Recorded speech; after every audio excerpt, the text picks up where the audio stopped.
Sejarah memang selalu soal tafsir dan versi. Namun yang justru menarik adalah bagaimana orang-orang di sekitarnya tetap berusaha merawat kenangan dan mencoba mengalami sejarah itu pada masa kini.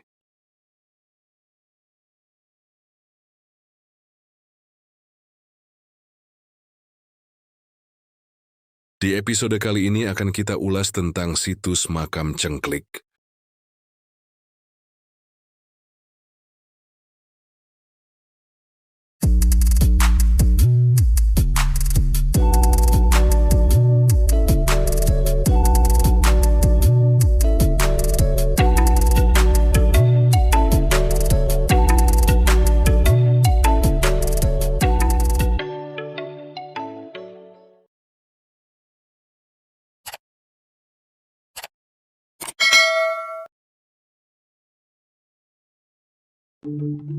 Situs makam Cengklik secara administratif terletak di Dusun Tugu, Desa Bener, Kecamatan Tengaran, Kabupaten Semarang, Jawa Tengah.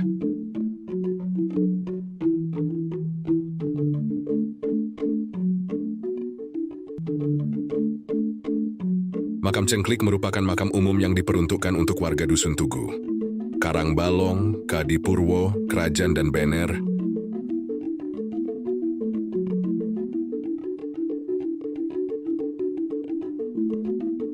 Yang menarik di makam umum ini adalah adanya jejak era masa klasik dan era Islam yang tersebar di area makam umum.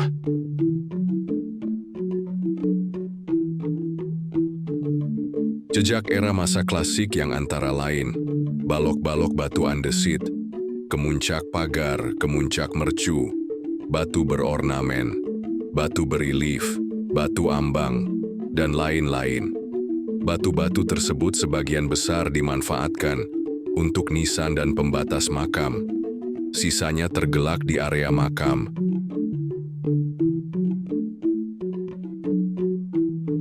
Sedangkan jejak era Islam, yaitu di area makam umum ini, terdapat komoleks, makam kuno periode tahun 1300-an sampai dengan 1300-an.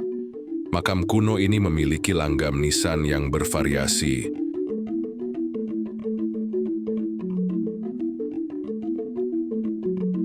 Makam kuno di sini kondisinya ada yang masih utuh, dan ada juga yang telah tergusur oleh makam baru.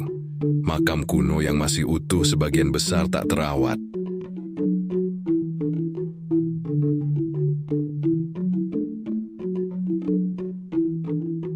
Ini membuktikan bahwa jauh sebelum adanya makam kuno, dan bahkan makam umum, di sini pernah berdiri bangunan kuno, bisa juga candi. Dikarenakan adanya keterputusan histori, maka candi yang telah runtuh areanya dijadikan makam dan berlanjut sampai saat ini.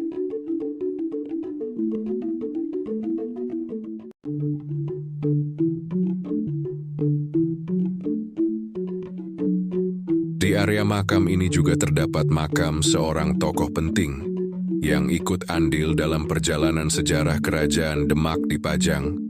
Beliau adalah Nyai Ageng Kebo Kanigoro, yang merupakan istri Ki Ageng Kebo Kanigoro. Beliau juga pengemong atau yang mengasuh Joko Tingkir, atau Sultan Hadiwijaya, Sultan Pajang. Oleh karena itu, makam Cengklik ini lebih dikenal dengan nama makam Nyai Ageng Kebo Kanigoro. Makam beliau berada di dalam sebuah bangunan cungkup dan diberi pagar tembok. Namun tidak banyak catatan sejarah yang menjelaskan tentang beliau.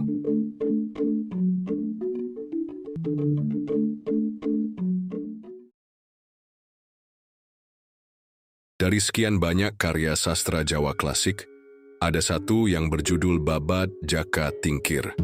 Babad tersebut unik lantaran di dalamnya tidak ditemukan tokoh Jaka Tingkir. Jaka Tingkir, menurut Nancy Florida dalam Writing the Past, Inscribing the Future, merupakan tokoh legendaris pendiri kerajaan Islam pertama di pedalaman Jawa Tengah.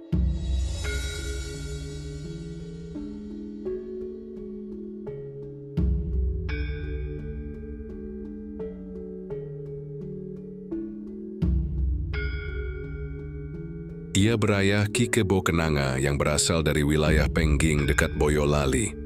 Dalam babat Jaka Tingkir hasil transliterasi Moeliono Sastronariatmo, diceritakan ada seorang anak bernama Mas Karebet.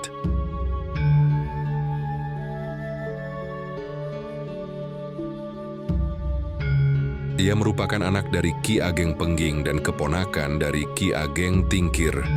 Ayah Mas Karebet wafat di tangan Sunan Kudus atas perintah Sultan Demak, Raden Patah. Mas Karebet lalu diasuh oleh bibinya, Nyi Ageng Tingkir. Yang dimaksud Nyi Ageng Tingkir adalah Nyi Ageng Kebo Kanigoro ini.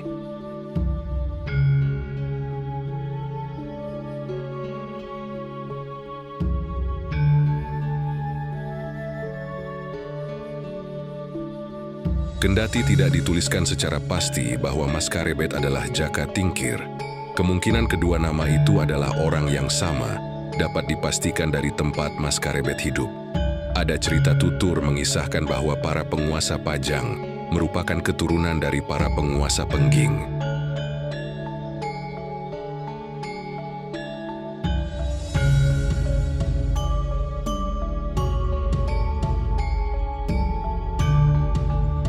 Pendapat lain mengatakan, karena diasuh oleh Nyi Ageng Tingkir, maka membuat masa remaja Mas Karebet lebih dikenal dengan nama Jaka Tingkir. Mas Karebet gemar bertapa, berlatih bela diri dan kesaktian, sehingga tumbuh menjadi pemuda yang tangguh dan tampan. Ia lalu dijuluki Jaka Tingkir.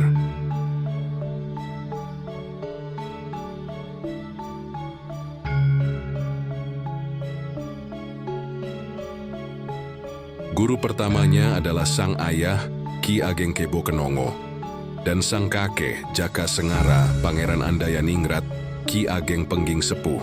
Selain berguru kepada ayah dan kakeknya, Jaka Tingkir juga belajar dengan Sunan Kalijaga dan lalu berguru pada Ki Ageng Sela, yang kemudian dipersaudarakan dengan ketiga murid dari Ki Ageng Sela, yaitu Ki Jurumartani, Ki Ageng Pamanahan, dan Ki Panjawi.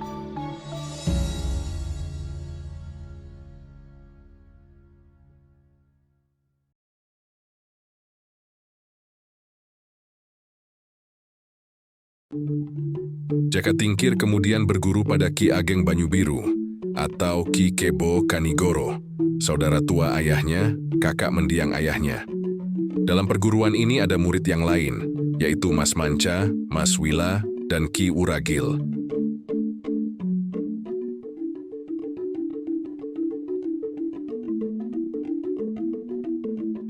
Kesimpulannya, situs makam cengklik ini merupakan aset budaya yang berharga.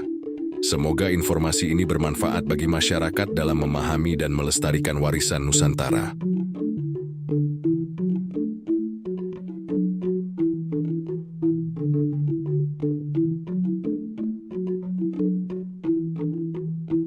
Terima kasih telah menyimak video ini hingga akhir video.